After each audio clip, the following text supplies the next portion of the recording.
Okay, ito yung Bosch FC2 Dish Compact Dual Horn. Unbox na natin.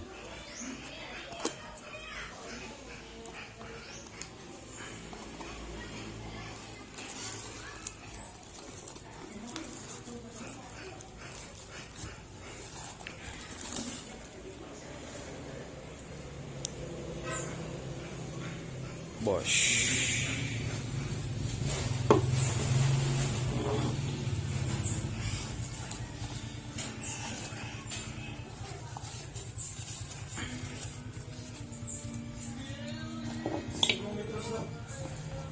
Ito yung gagamitin natin, ipapalit natin sa stock ng Yamaha R15 version 2 nandoon sa tabi, naka-ready.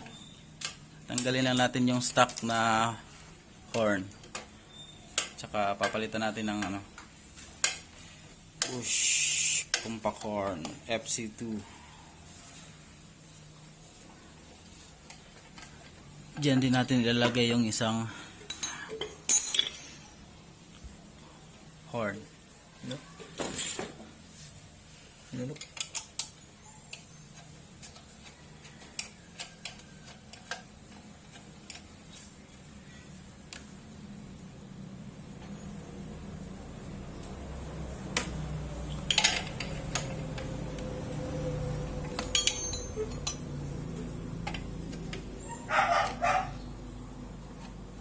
Ito na siya mga guys, yung color pula, red. May nilagay akong fuse. Nasa positive ng battery, yan yung number 30 sa relay. Tapos yung negative naman sa ground, body ground, nakalagay dun sa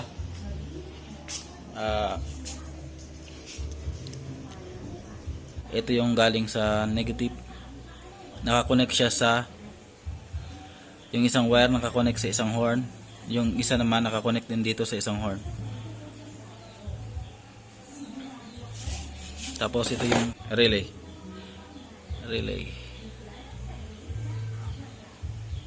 Tapos yung dalawang 86 at saka 85 nakakonect sa stock stock socket ng horn natin. Soundtest FC2 Bosch horn. Okay.